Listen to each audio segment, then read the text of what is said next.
Where are you? Voy Vert, Mallorca. Oh, of course, yeah. Nice. Yeah. Is this the last spot? No, I'm going to check in. People say London has fallen. I'm going to pop into London for a few days. You said that. You said this on the pod 3 weeks ago. You said they say London has fallen. Well, I guess they're still saying it. Yeah, they are still saying that. Look, right up the top of the episode, I'd like to apologise to our dear listeners for our fraction recording schedule. But look, it was never going to work. Opposite sides of the earth. At least one of us is having a good time. I mean, what did you expect? What did you expect? Yeah, at any one time, at least one of us is awake. Unfortunately, there will be a subsequent 2 weeks really of this. Well, maybe 1 week. I'm going James, to Bali. so it's basically literally the day after I get back. I'm going to Bali, but just for a week. So I'll be back on the cool. following Monday, so we can probably record normal schedule. So it just means you have to wait 1 more week of slight disruption. I think anything we record we'll put just for you premium guys, because I think you've gotten the short end of the stick. We'll let all the unwashed masses deal with no content for a bit. Yeah, I think that's reasonable. That's fair enough. And we do love our premium subscribers. They're morally good people. Which is, you can't say about a lot of people nowadays, especially not here in bloody Spain. Yeah. You think it's an immoral nation? No, Spain's nice. Mallorca's great. Yeah, I bet it Pretty is. average, like boring shape though, very boring shape. Yeah, like just a square basically, with a little piece taken out of the side for Portugal. It's actually one of the most boring shapes on earth. Literally, it's a square.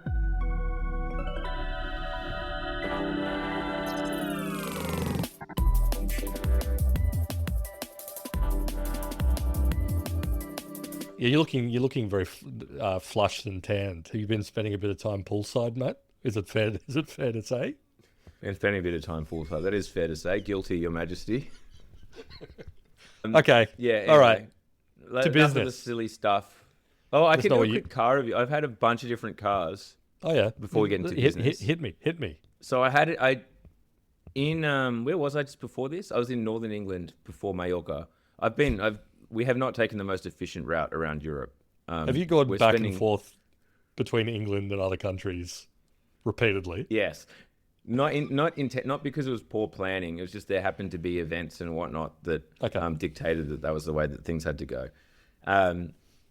But when I was in England the second time, and there will be a third, I hired an EV just, to give it a proper crack over the course of kind of 4 or 5 days. It went pretty terribly. Oh, really? It's fair to say. What'd you get? I was late to everything. Well, I wanted to get a Volvo XC40 because that's a car that I could see myself. Well, we'd probably get a bigger one, maybe the XC90 or whatever. Like the EV Volvo, decent sized EV Volvo. That, but we got a Ford Explorer instead, because it's all equivalent. Anyway, look, it's obviously not the optimal environment to be testing on when you're doing long drives, but we were late to everything because I had to keep charging, and also the charging at those fast charge stations is really expensive. You may as well be filling it up with petrol. Yeah. So that was like a bit frustrating. That said, very fun to drive, incredibly fun to drive. Were your family getting mad at you? Were you sitting around at the fast charging station like, I'm sorry, the map said I had to charge here? No, they were understanding of Dad's choices. They're understanding. They've learned to live with just like minor kind of frustrations constantly due to like smart home systems and exactly this kind of kid. Sorry, it's more of your father's computer stuff. Exactly. And he is a good provider. Never forget that. He's a good provider. Your dad's doing his best, all right. But then, so now we've got the hybrid diesel BMW X1 here in Mallorca, and hell yes. That's pretty. That's way better having the hybrid. Like, so it's mostly using battery. Yeah. Got the diesel for backup. I mean, I wouldn't, choose diesel. It's just they're popular over here. That said, when you hit the pedal, it doesn't go like the full EV. Yeah. Doesn't. I miss that. You want the a bit pickup, of that? Oh yeah. I didn't realize. Like, I'm not a rev head. I mean, you can't be in an EV, I suppose, but I'm not like a drive fast guy. I'm a sit a few kilometers plausible deniability over the speed limit guy. I think that's reasonable. Like 6-7% above. I think that's fine. Yeah, they're not going to pull you over for 6Ks over the limit. But yeah, the pickup of the EV was nice. Anyway, okay, now we should talk about fucking copyright. Yeah, okay. So it's something, it came up in the Discord a bit, and also, dispatches from the homeland. It's been like one of the big conversations in Australian media over the past week has been AI and copyright. That's perfect. Yeah. Perfect segue for Down Round to get into AI and copyright. Now, I'll set the stage because, again, I wouldn't have expected you to have been reading Capital Brief or the Australian Financial Review or the Sydney Morning Herald or the ABC. Before you do, I did get a text, though, from friend of the show and multi-time guest Rowan Joyride Dix, because we are keynoting Big Sound, which is the big Australian music conference in Brisbane in September, about AI and music, and copyright is part of our talk, and there will also be a Q&A, and we just put kind of copyright at the end, but I received I was texting back and forth about our structure and the preso that we're going to do, which, by the way, people should come along to if you're interested in music, future of music, whatever. 5 days in Brisbane, great stuff. I'll only be there for one of them. But this is what I received from Rowan Dix. Went this morning. Copyright stuff is the flavor of the month. I went to an APRA online town hall about it last week. People were going fucking crazy. Peter Garrett was on there losing his mind. Even the name of it was crazy. Stolen property. Big tech's push to mine our culture. Damn. Yeah, that's sort of been the tone. Like that is stolen property, big tech's push to mine our culture. And this was by APRA, the kind of industry body or whatever. And I'm about to go in and do what I would like to think is a bit of a both sides sensible center argument with a Q&A portion. The Australian creative community is not feeling very both sidesy over the past 2 weeks, I would say. There's been a little bit of anger. So if you're going to show up on the stolen property, plundering our cultural heritage, delivering a bit of devil's advocate, I don't think the Q&A will be kind to you, mate. Let me know what has the Lugan Press been saying. Yeah, okay. So I'll set the scene because, again, you're operating off text messages here, and I guess whatever Mark DiStefano is telling you. But it basically came from two things: the Productivity Commission, and I read that. I read that entire fucking thing. Yeah. So the Productivity Commission. We'll talk about that in a sec. And then Scott Farquhar, the co-founder of Atlassian, and currently the chair of the Tech Council of Australia, which is the chief lobby group and peak body for the tech industry in Australia. And we'll talk about that in a sec. But sorry, I should say that was actually a final message from Rowan Dixie Dix was Atlassian matey doing a good job of fanning the flames also. You've been kept up to date. Would you say that's accurate? I would say that's accurate. I think he kind of blew it a bit, and we'll get into that in a sec. So just to set the general stakes for the chat, obviously copyright is a bit of an issue for AI companies. They are trained on copyrighted material, which has been acquired through all sorts of means. Sometimes it's been licensed, sometimes it's been crawled from the web, and sometimes they've just downloaded a big zip file of every book that's ever existed and just dropped it straight on in, as it seems Meta at the very least have done, and I'm sure all of them have probably done it. They've used LibGen, which is this massive sort of pirate database of... Sorry, let me step back. Information wants to be free. Would you say that information craves freedom and the path of least resistance into the human mind? This is one of the multifaceted, to use an AI word. The problem is multifaceted, and information wanting to be free is one of those facets, I would say. Absolutely. And so across the world, obviously, all these AI systems, which are incredibly well capitalized, burning money like fucking crazy, have been trained on copyrighted material. And most of the AI companies, they're either taking the OpenAI route of let's strike deals with News Corp or publishers or whatever and try to essentially retroactively justify what we've already done. This is what you have to understand. Most of the training on copyrighted material is done. They did it. It's in the system. Exactly. It's in GPT-5. It's in Claude. It's in Llama, whatever. They're just like, okay, we've done it, and now we're asking forgiveness. Try to do a licensing deal with us, and please don't sue us. That's not with like, and we can get into this more, but like, with also the fact that they have the power now, far more power than they would have had they done it at the beginning. Yeah, now all of a sudden preemptively, they're multi-billion-dollar companies who have tons of users who would be very upset if they lost access to their ChatGPT or whatever, and that puts them in a way stronger position. Not only that, and I think that, again, to set the stakes, the governments of the world know that this AI stuff may be, as the Productivity Commission stated, may be a big deal, a boon for productivity, a big deal. It's going to affect the global economy, etc. And we need to be careful with like regulating this stuff, lest we leave our own country behind. Yeah. So like, again, so much power is in the hands of the AI companies. Exactly. Given that that's kind of the setting.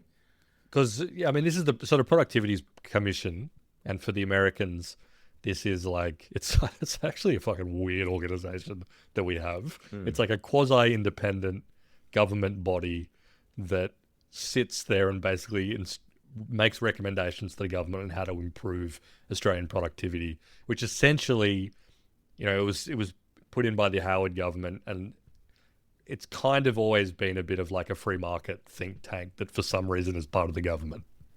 That's basically what the Productivity Commission is. And a lot of historically the Labor Party have kind of hated it because they just sit there and sort of take pot shots at social democratic policy and would prefer like let it rip. Now they are, and the background to all this is obviously the Australian productivity is in the toilet. It doesn't grow. It's sat there flat. And we're not going to get into all the arguments as to why that is the case. Maybe we can do a 5-part episode on it one day.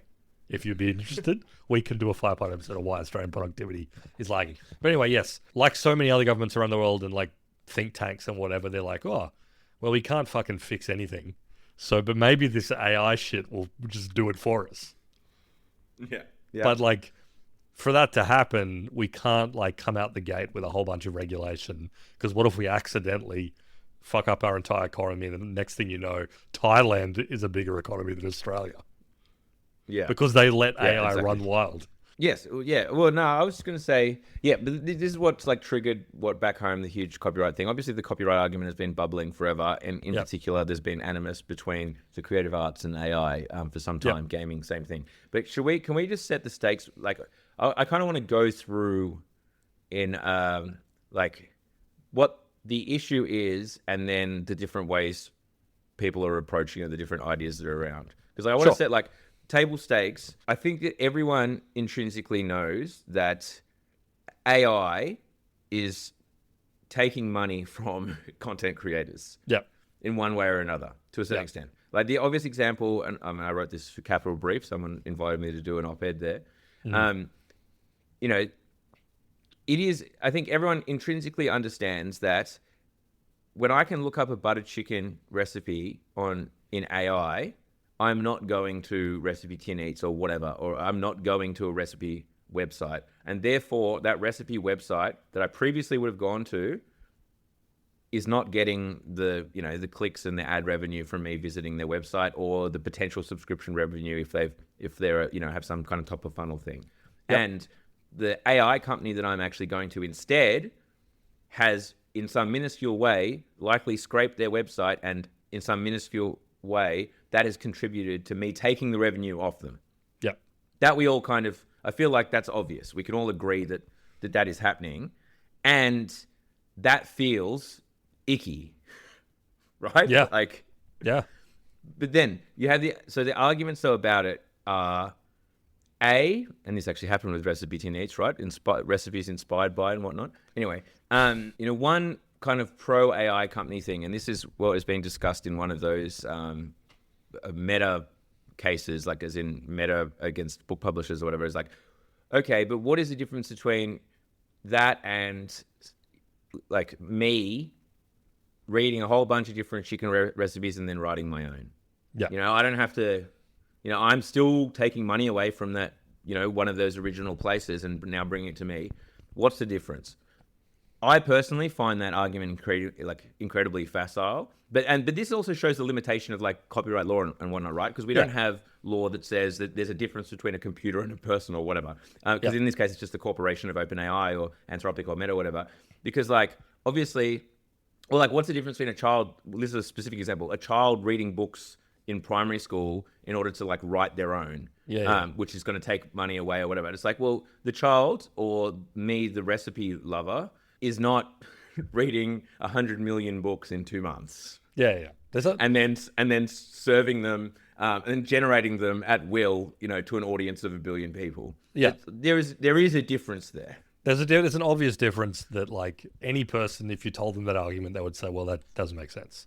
And it's worth mentioning. This is kind of like the key argument that keeps coming up in the defense, not just in an abstract sense, but like in court cases and their like legal briefs or whatever. They are saying, it's just like a person reading 100 recipe books and then from that synthesizing from like the knowledge they've gleaned or like, whatever, to make their own butter chicken recipe that maybe draws on a bit of the recipe 10 eats one and maybe from something else. It's fundamentally the same process. And the average person can look at that and be like, I'm no philosopher, but that does not seem true.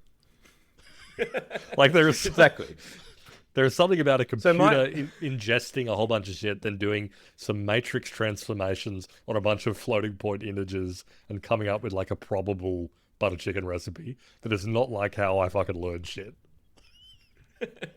Exactly. And I think that like this is my point one. Like if I was going to kind of put together a moving forward takeaways argument, and maybe I'll just like intersperse them throughout, is like quite obviously, and this is not new point. I think we've made this point on Down Around many times before about all different kinds of technology like social media, etc. Is that fundamentally the laws we have are not suitable for the current paradigm. Like when you have judges trying to like squeeze these like weird situations at massive scale into like copyright law, a lot of it that was written 100 years ago, like it's not going to be effective, obviously. No. Like we need like some, at the very least, some definition between like it's a human doing it and it's a computer doing it. Yeah. Like so the boffins need to work that out, you lawyers. Like what do we fucking pay you for? Yeah. No, this is like one of the things, I mean, one of the things about the common law tradition that Australia and the UK and whatever have is that like it's judge-made law. The idea is this is what we pay the judges and the lawyers to do, is like figure out, how does like the old copyright tradition apply when you put it in front of a judge and test it, as was the case when the internet first became a thing and like all the European jurisdictions were like, oh fuck, how do all these like digital rights and taxes things work? Whereas the virgin civil law system versus the Chad common law system. The judges in the UK and Australia were like, well, it's kind of the same thing. Just like take those principles, look at this law applied over here. Hey, presto, look, we've got a digital regulation regime.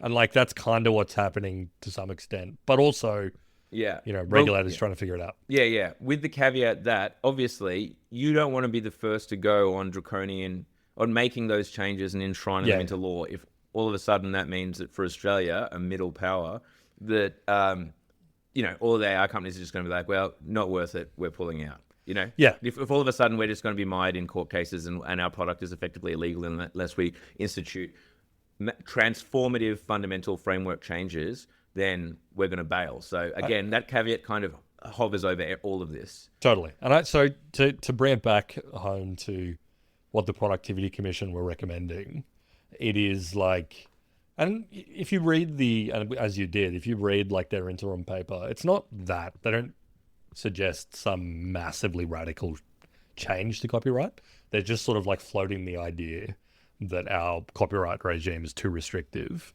and it might deter AI investment or like nip the AI revolution in the bud or whatever. Now, I'll move on to Scott Farquhar. So a little bit more context. We've talked about the Tech Council of Australia a little bit in the past. They are, as I said, the like peak body for the tech industry in Australia. They represent a lot of the big dogs, as in like global tech giants, like your Googles, as well as a bunch of local startups, like large local startups, which is automatically, having those businesses under the same roof is automatically fraught and weird because American big tech is not going to have the same interests as local Australian tech, and they often run into problems. Robin Denham, who we've also talked about, the chair of Tesla, Elon Musk's boss, who was Australian, used to be the chair, and like the weird contradictions got to be too much, and so she stepped down. Scott Farquhar, who stepped down as co-CEO of Atlassian and I guess wanted a fun new project to work on, he's now the boss there. I don't think he's very used to talking to the country as like a political figure or like a person who's agitating for reform or whatever, because he's not that good at it. And I don't think he's been like instructed very well.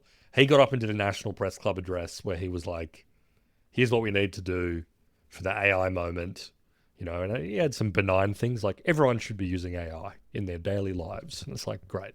That's a real classic of the genre. Yeah, awesome advice. But then he was like, we should have weird, like sovereign legal zones where international companies can domicile their data under their laws of their home territory. And it's like, okay, we get a little bit cyberpunk. That's cool. And then he went on this big spiel talking about copyright law is too restrictive. Australia could be the data center capital of Southeast Asia. We've got the space. We could have the power, blah, blah, blah, blah. But we can't do it because of our copyright. So we need to just fix that. And I don't think he anticipated that a lot of people were going to be angry about that comment. And he ended up having to go on the ABC and defend it. And again, he seemed so insanely out of his depth. Like it genuinely seemed like he thought that was going to be an uncontroversial thing to say. And everyone was going to be like, that's interesting. That's that's blue sky thinking, and I like it. But it turned out, it just pissed everyone off. And no one was really keen locally, even with the Productivity Commission stuff, to stand up and go and defend him for that. And I think this is what it loops back to, because a lot of people have gotten confused about the training shit and like, does this, some of the reporting has also been like, this would help AI models train on Australian content, which they can't do currently. And it's like, no, this is what I was talking about before. This is totally retroactive. They want to prevent big AI companies from being exposed to litigation for what they've already done. And B, they want data center companies to not be like, I'm not going to build a data center in Australia because then I'm just going to expose myself to litigation when I run these models on my hardware in your country. That's literally all they want. That's like the goal. Yeah. Yeah. Because the reality is, as you say, the models have already been trained. But this is another issue with bringing in copyright or enforcing, I suppose, current copyright legislation is that not to be like a productivity commission head, but what you are doing also is just pulling the bridge out from any local businesses or local AI companies that might want to train their own models, maybe in like different areas or whatever, and B, like locking in that incumbent advantage. So we also have to be very careful there. But I would say, I mean, you're on the ground. I'm not. I'm in the air. But would you say that maybe this, there is such a kind of feeling of, I guess, distrust and almost like there is definitely some like venomous dislike is in particular in the creative communities, but it's definitely like, pervasive throughout the communities around anti-AI stuff, that this is kind of like this, just a spark that set all those people with those like worries, anxieties, and 100%. Otherwise ill feelings to just like make it pop off. And now we're like circling the wagons, we being like those people are circling the wagons around copywriters, like that's going to be the cudgel that we use to kind of beat AI I think over that's basically exactly right. That this is part of just like a general, and for reasons that are both, they might be fair or might be like abstract or might be like hysterical or what, whatever way you want to describe it. But there is like obviously a genuine anxiety about what AI is going to do to creative industries before you even get like training is and again, this is something that I've said in the podcast before. I don't think people are that angry when you get down to like the bone of it about AI being trained on their work. I think in the abstract, no one actually cares about that a lot. What they do care about is more the status anxiety and like the anxiety about work in the future. That's at the end of the day, that's what people care about most, is the idea that it's been trained on my stuff, yes, but like even if it had come out of nowhere and been trained on nothing and made all these connections organically somehow, I think people would still have a similar response. They would still look at it and be like, this is fucking weird, inhuman stuff that's going to take my job and automate it away, and I'm not going to have a revenue anymore. I'm not going to be able to do the thing that And I don't like it. And I just don't like, I hate it. And again, I think that's a totally reasonable response, but I think that it's like that visceral dislike and fear and worry that actually drives it, and not, as you said, like, as we say, some abstract argument about copyright. And the second thing is that the AI companies understand the stakes here, which is they just need to get through this once relatively unscathed. Yes. Like they're not thinking about future compensation revenue schemes. They understand that, like, to a certain extent, once the horse bolts, they'll be okay. They just don't want to, as I said, you know, they've already done the work to train. It's done. They just don't want to be sued in the future. And I think they understand that, like, there will be some settlement. I think they have priced in or understand whatever it looks like, they're going to end up having to pay some to rights holders. You know, they would just prefer it. I bet they're looking like at the media bargaining code and things like that, where it's like, we need to placate people in the short term on probably some 3-year contract, and we'll just be able to over time renegotiate it and then eventually just bail on it. Exactly. Right? Like that is surely the strategy. 100%. I think that's exactly the strategy. They're like, you know, people are very mad. We're trying to disrupt a whole bunch of industries, not just creatives. And we're going to piss off a lot of people. Not just, like, they're going to have to deal with all sorts of different stuff around liability. They're already like, you know, and I'll just say this now. We can save it for another episode, but like, the GPT-5 stuff has not slowed down since we did that episode last week. Like, people are still so pissed off about all this, like, you killed my AI wife thing. Like, they're dealing with that as well, and like whatever, you know, all the media reports around that kind of stuff. You know, they're being hit from all different angles, and I think they understand that, like, this is just one battle that we're going to have. And I agree. Like, they're thinking in terms of, let's get through this. Let's strike some deals. You know, let's settle some lawsuits. As long as I think their existential thing is like, we cannot have it set in precedent or law or whatever that this has to be like some sort of permanent payment arrangement. No, no, totally. And, you know, so obviously what they don't want is like someone to just win a court case, like an individual to win a court case for tens of millions of dollars that sets a precedent that they're going to have to like settle for billions and billions with various people. What I can see happening, because I mean the other issue we should kind of go back to, and this will lead to what I think is going to happen. But you know, obviously, it almost goes without saying that there's a collective action problem here, and that the AI models, they don't need any one website, right? Like and this is like when we talk about like Cloudflare giving users the, you know, an opt out from AI training and whatnot. Again, only useful for training moving forward. Most of those websites are already in there. But B, obviously, like, I can choose to not have my website training AI data. It means nothing for, you know, OpenAI or whatever if one website is removed. The same is even true, and this is why there's a bit of a collective action problem.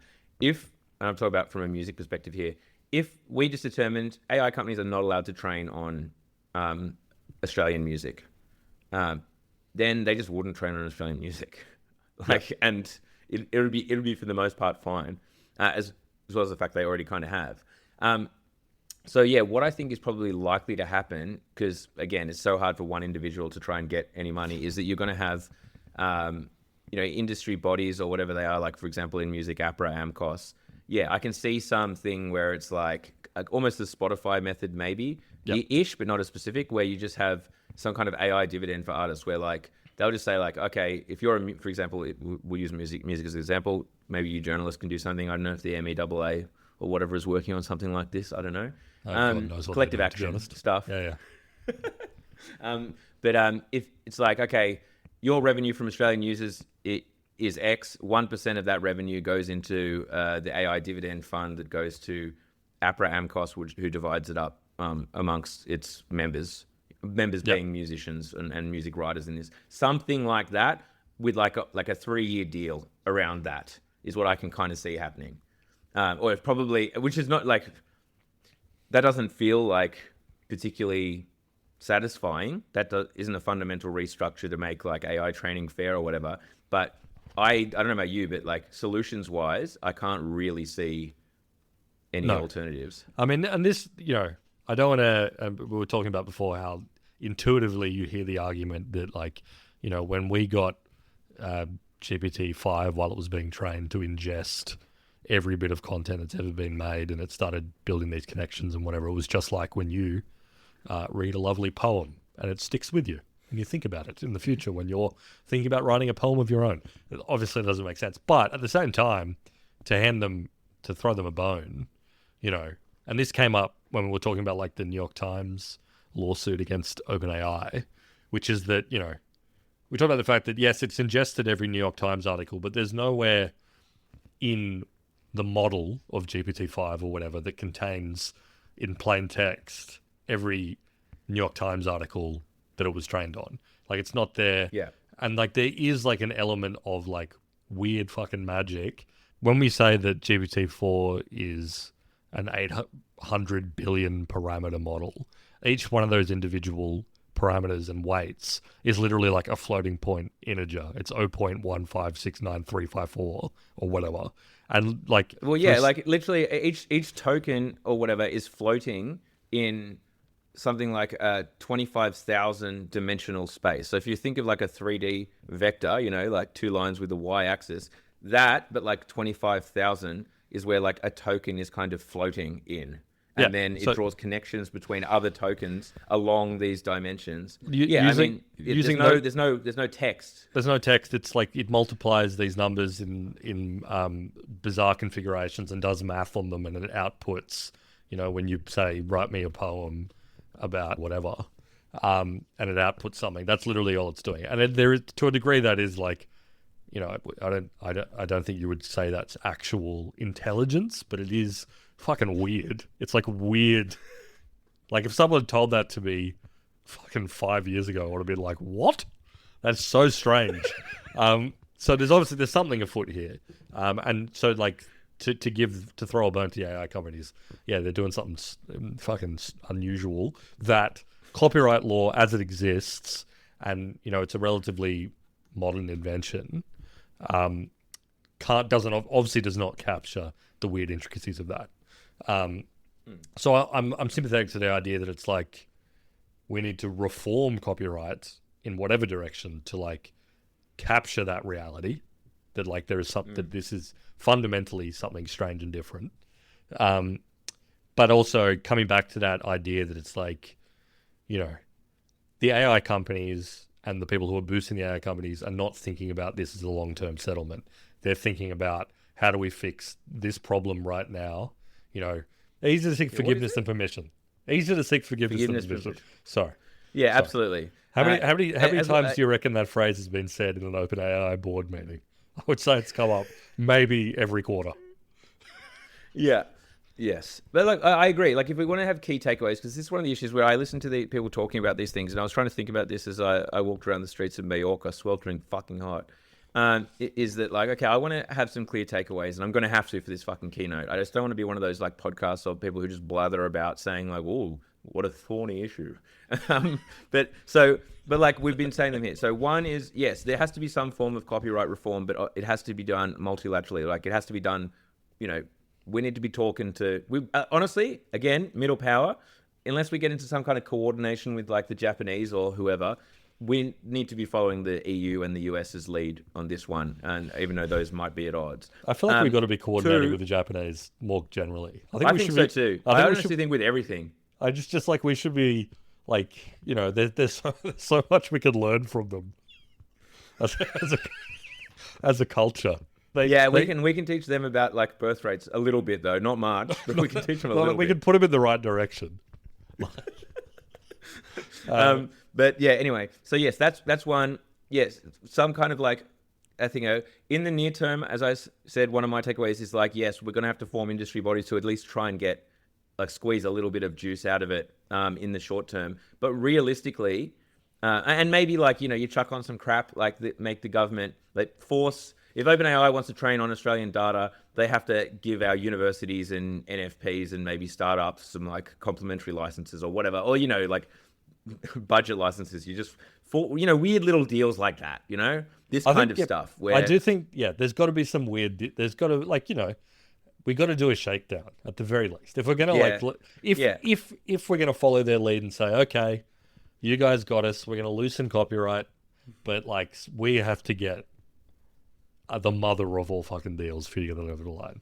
You've got to be building all yeah, this shit here. You have to be giving like a massive lump sum payment to fucking APRA. You got to be like, you know, yeah, whatever it is. Because I think the fundamental thing there is a massive asymmetry here, not just in terms of like power, which is obviously exists, but also like a kind of temporal asymmetry where it's like whatever solution we come up with, it is not going to be the case for someone who is an artist in 20 years. Or no, like exactly. a writer in Well, 20 years. that's yeah, exactly. That's the next thing is like realistically, and this is like a real fucking. Actually, before I go on, I will say, all this brings up is that, like the lunatics, and I say lunatics, it wasn't lunatics, the people who were largely ignored like 15 to 20 years ago, like screaming about copyright reform, and it's like, why are those weirdos so worked up about this stuff? You know, like there are people that were right. You know, we probably had to do something back then. We obviously needed to do something back in, like in the late 90s about this kind of stuff, and like things like Napster was you know was just like a what do you call it, like a warning or whatever. Yeah. Like the first little warning signs. Right now, there's weirdos talking about something that we really should be thinking about for 20 years' time, and we're definitely ignoring them. Yep. Just flagging that. I'm not saying that every weirdo is right. In fact, a lot of them are definitely wrong. What about a little thing called climate change, mate? Seems complicated. Anyway, so what I think as you say though before I went on that little rant, and the reason that I went on that little rant is because of the words I'm about to say. Probably a post-copyright creator economy is where we're headed. Like, let's be honest, the future isn't weird Byzantine copyright over text and media. Like that's where we're going. I just can't see any. There's no path out of that. No, I think so. And so, like, also think about the fact. I mean, I talked about the idea of like someone who makes art in 20 years or whatever. Someone who's like exactly. You know, they're an illustrator, they're a writer, they're a musician, whatever. In 20 years, their process, like if they're a kid now, is going to be so insanely different. And yes, probably I don't even know. I'm not even going to speculate on what it will look like. But their whole idea of ownership and like how it interfaces with what they create and like how it gets consumed is going to be so fucking alien to what we're doing right now.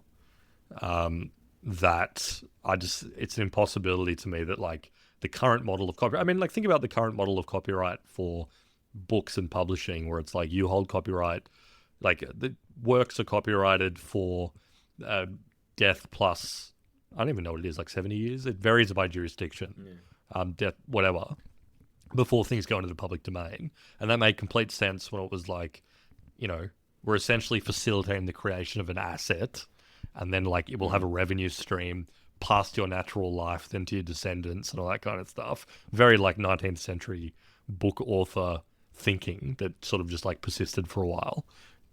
Is that going to make a huge amount of sense when we're in a future world where like, you know, consumption is totally different and you're like, people are reading mostly fucking outputs from LLMs and shit like that. I'm not saying that that's something that's happening immediately, that's what people are going to be reading, but like it's already insanely disrupted. And it's completely disrupted in a world where you can just download any book from a torrent or from LibGen or whatever.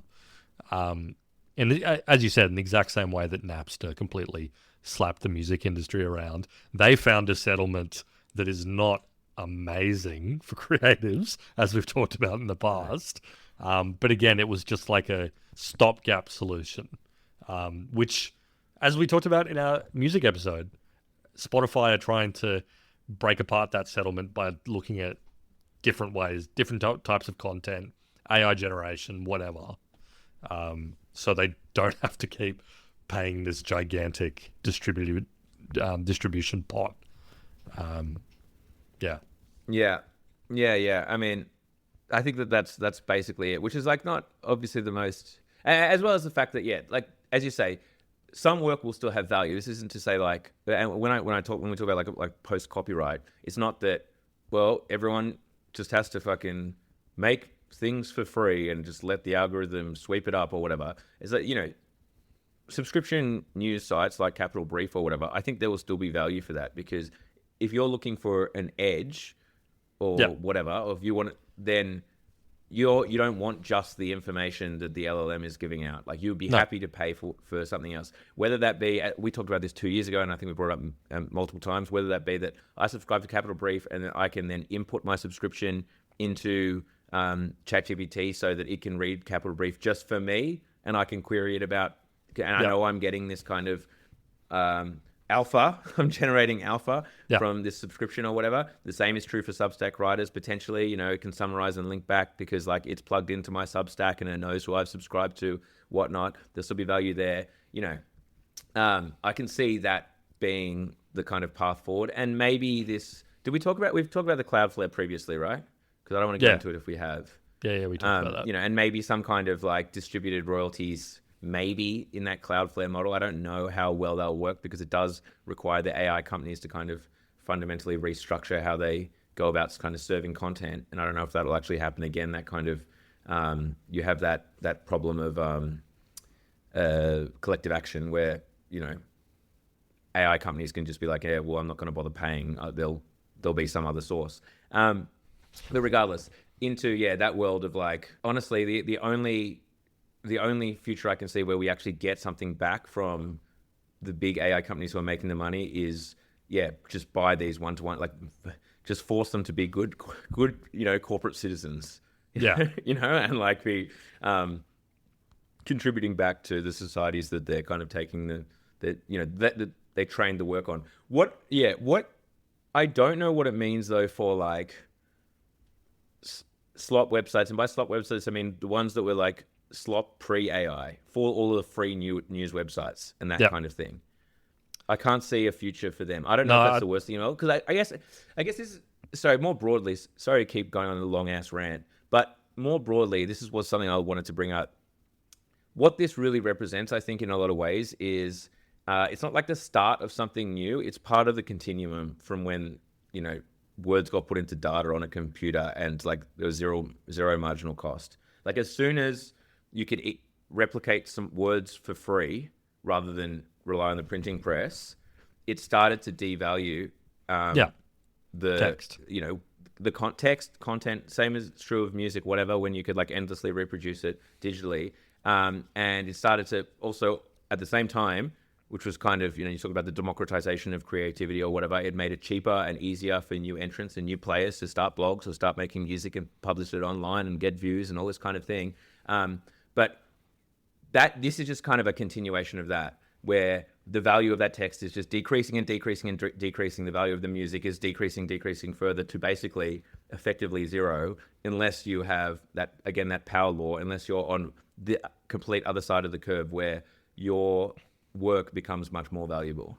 Yeah, absolutely. And it's obviously it's happening with, I'm seeing that devaluation happen with video stuff now that I think like a real turning point was like the Google VO3 being really good. You're now seeing just like so much of that content around, and like actually, this is only vaguely related to copyright, but I think it's worth mentioning because I think it's interesting. One of the big arguments right now about like AI generated stuff, I think we're very much at the point where like AI generated video is good for very niche cases, but like in general, if you're the sort of person who sits down and watches a whole bunch of AI generated video, you're probably like barely qualify as human because of the quality that it's at right now.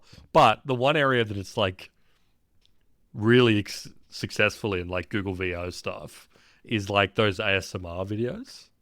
I don't know if you've seen this, like, because ASMR videos where it's like people have made a shitload of money on YouTube and stuff making this stuff.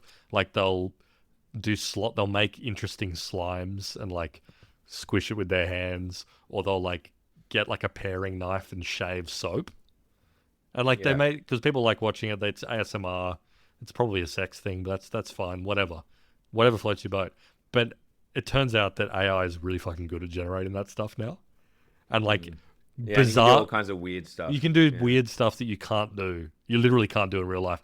Like there's a really popular genre on TikTok where it's like glass fruit, like fruit made out of glass, and there's like a big chef's knife that like slices it, and it's got like the audio of like the like through the thing.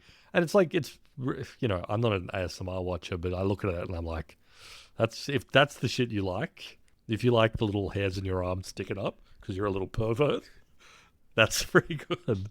That's pretty good. And then they're all mad, like all the YouTube people are mad because their job is literally being automated. And you're just like, fuck. That's and only think about like all of the hours and hours and hours and hours of that content on YouTube that Google's able to train off. Yeah, well, I mean, that's the big thing that's why they're kind of winning. Another point, actually, I saw someone say that, Google has obviously caught up in AI stuff, but they mentioned the fact that it's like, you get the feeling that OpenAI is like throwing absolutely everything they have at staying cutting edge, and then Google's kind of like not really breaking a sweat right now. Yeah. Like they're just rolling shit out. Kind of, exactly. But all over the place as well. Like in a not a particularly streamlined manner. You've got AI Studio over here and Vertex AI, and then Gemini is its own thing. And then they'll be like, oh, check out this research project you've done where you can build total responsive 3D worlds. And it's got some dumb research name, but check this out. Oh, look at over here. We've got like the 50,000 PhDs we have working here, like 100 of them made this. And like, but you could, with all the shit that's happening with OpenAI, you can feel like the gaskets popping off the fucking engine as they're trying to whereas Google is just like, it's fine, whatever. Anyway. Yeah. But anyway, I can, but regarding copyright, I don't know. Hopefully people don't yell at me too hard when I say like, yeah, guys, the future is post-copyright. Like, good luck. Yeah, I mean, that's my conclusion is, and we actually reported at Capital Brief that the government is at least not interested in doing this in the very short term. Doing what? Changing copyright law. They're not interested in doing it. Yeah. But my feeling is that like it is an inevitability that a new model is going to have to be formed. My conclusion is that we are not talking about a solution for the next 100 years. We're talking about a solution for the next like 3, what is being argued about here, and that it's complete tactical asymmetry. Like, creatives want their revenue streams and their work to be valued for the course of their natural life, and to like feed their families and maybe become rich, ideally.